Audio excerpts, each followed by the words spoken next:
This is about those in Washington stop spending us into oblivion. They're continually piling on more unsustainable debt because the best way to fundamentally transform America is to collapse it first.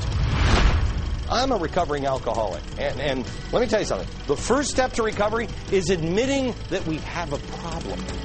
Hello, my name is America, and we have a problem.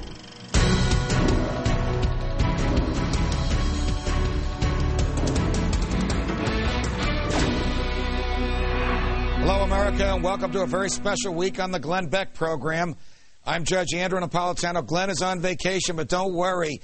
You'll still be seeing a lot of him this week as we bring you an up-to-date on what he's been covering all year. A crash course in Beck studies. Now, many of you watch this program religiously, and some of you may catch it every once in a while. Others have just tuned in for the first time tonight. We've got something for everyone this week, including special guests, special commentary, my thoughts, and a whole lot more. So let's kick it off with tonight's portion of the back-to-school crash course. It's Labor Day, so it's fitting to start with our economy and the colossal threats to it. Glenn takes it away, and make sure to keep an eye out for someone else popping up this hour. Let me introduce you to the people who you would say are fundamentally responsible for the unsustainability and possible collapse of our economic system. There are really two people I've been telling you for a while. There they are. Cloward and Piven. Richard Cloward, Francis Fox Piven. They are authors of the Cloward-Piven strategy. Something else to remember is that this isn't some conspiracy theory that we're tossing out here. They wrote about collapsing the economy and how they plan to do it in an article they co-authored in the 1960s, Mobilizing the Poor, How It Could Be Done.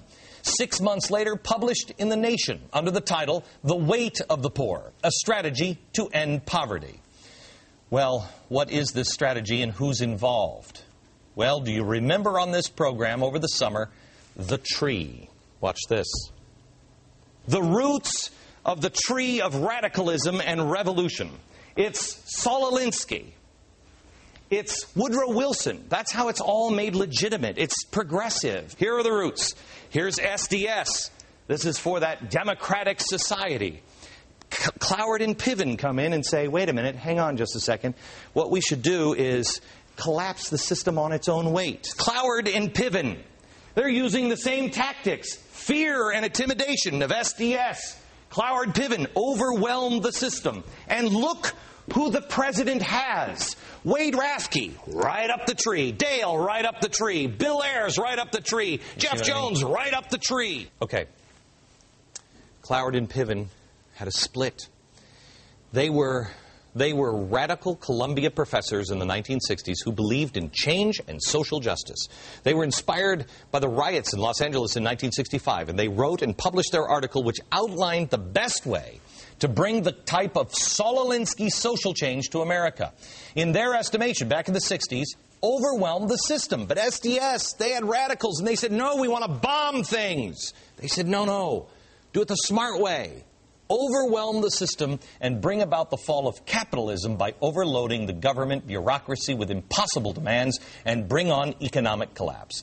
Cloward and Piven instructed their activists that if a crisis didn't exist, think of this, promote or manufacture one by exaggerating some unthreatening predicament. Does healthcare come to mind, where we've got doctors pulling out tonsils and cutting off patients' feet? Really? How about global warming? Well, their methods have worked for years. From 1965 through 1974, due to the strategy and effort of Cloward and Piven and their followers, the total recipients on welfare rocketed from 4.3 million people to 10.8 million. In 1975, there were nearly 1 million welfare recipients in New York City alone. Americans became horrified with the welfare state situation. As a result, Cloward and Piven and their devotees figured it out. They needed to be in the system. Well, we've shown you how they've done that. Here we go. Apollo Alliance, which he is the head of here in New York. So here it is, the stimulus bill. I'm outlining earlier this summer, the stimulus bill was written in large part by the Apollo Alliance. Who's on the board of the Apollo Alliance? Well, one of the alums is Van Jones. In New York, the Apollo Alliance is headed by this guy. Jeff Jones. Yeah, that's his mugshot there and his fingerprints. He is a partner for Bill Ayers. Why does he have a mugshot? Because their group, the Weather Underground, was bombing the United States. Got it? By the way, Bill Ayers, that's the guy who's in his living room, Barack Obama launched his political career in Chicago.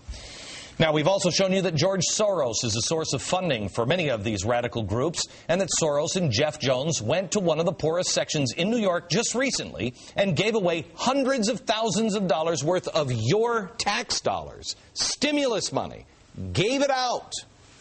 We've shown you the Acorn connections. These community organizers are receiving untold billions in your money despite massive voter registration fraud and corruption. Still, Congress will not turn off the spigot for more than about 60 days. Doesn't sound like somebody's trying to overload the system yet. I'm Ben Stein. I understand the theory that Glenn often talks about a group of far leftists trying to overburden the economy so that it collapses. And you know something? I think they're too stupid about the economy to realize that it's going to overburden the economy. They think of the economy as just an unending gusher of money. This is a rich country. We have plenty of money. There's plenty of money out there. There's plenty of money out there. The question is, how are we going to spend it? Unending gusher of money. We are 5 days away from fundamentally transforming the United States of America. How did that not send a chill down our spines? Now, reconsider what this means now, how important that is. This health care bill is the transformation he was talking about. It's the beginning. It's the beginning. History will equate this as big as the New Deal or Pearl Harbor. And if you think that's overstating the importance, remember we are talking about 1/6 of the U.S. economy. Now, you keep on repeating the notion that it's 1/6 of the economy. Yes, it's 1/6 of the economy, but we're not transforming 1/6 of the economy all in one fell swoop. All in one fell swoop. An amazing moment of honesty from the president. Just as he promised, it will be gradual. I believe that not just politically but also economically, it's better for us to start getting a system in place, a universal health care system, signed into law by the end of my first term as president, and build off that system to further, to make it more rational. And by the way, Canada did not start off immediately with a single-payer system.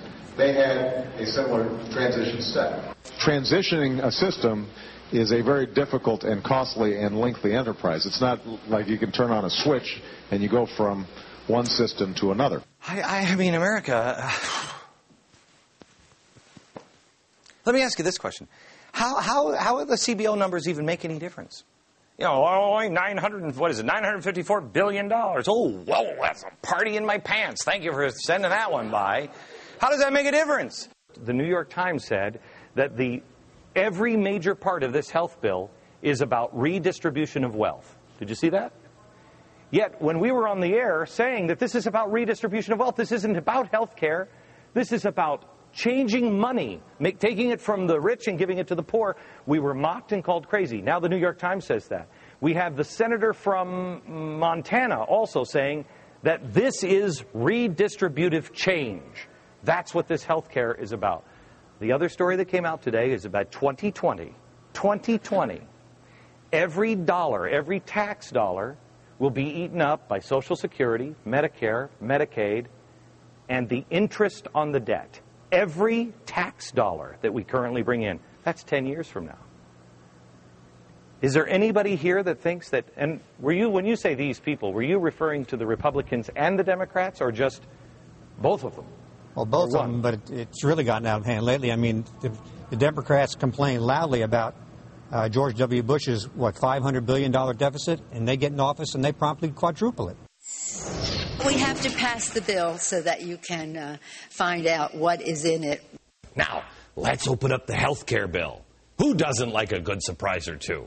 I mean, besides me. Or maybe you, especially when it comes to our country.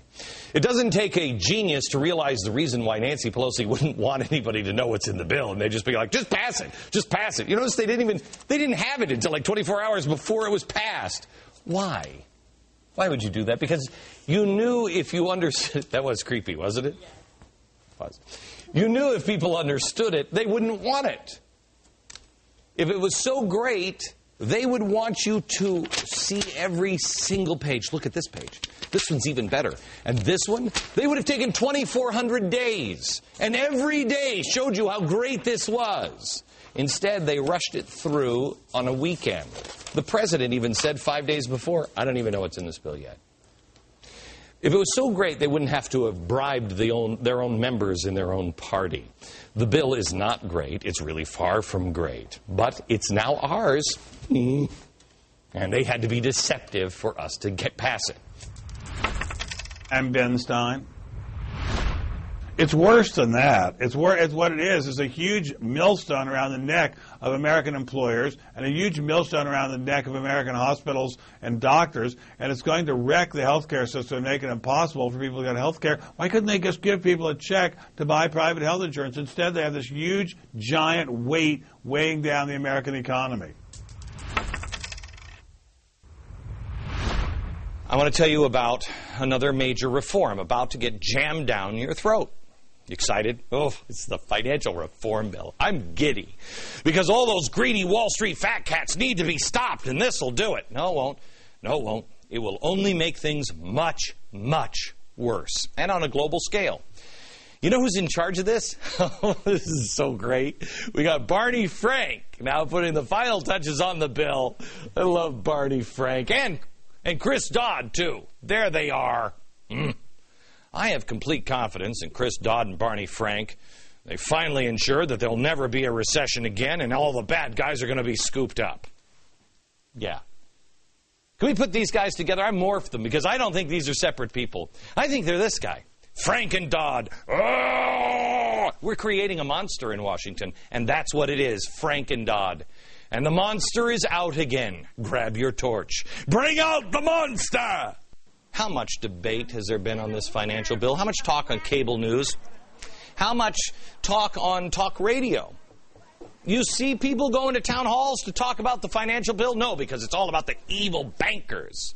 This is a 1,500-page bill. Do you really think that these clowns in Washington, I'm sorry, I'm not going to call them clowns anymore, these monsters that are doing this to us, do you really believe that this bill is a benevolent, powerless, meaningless stack of paper that's only going to protect you?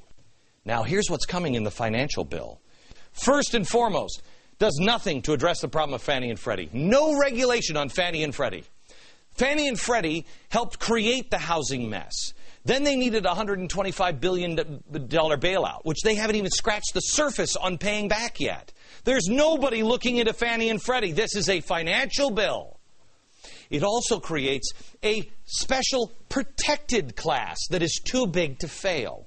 Gee, it's in Section 113. A Financial Stability Oversight Council will be established, which will choose the firms deemed too big to fail.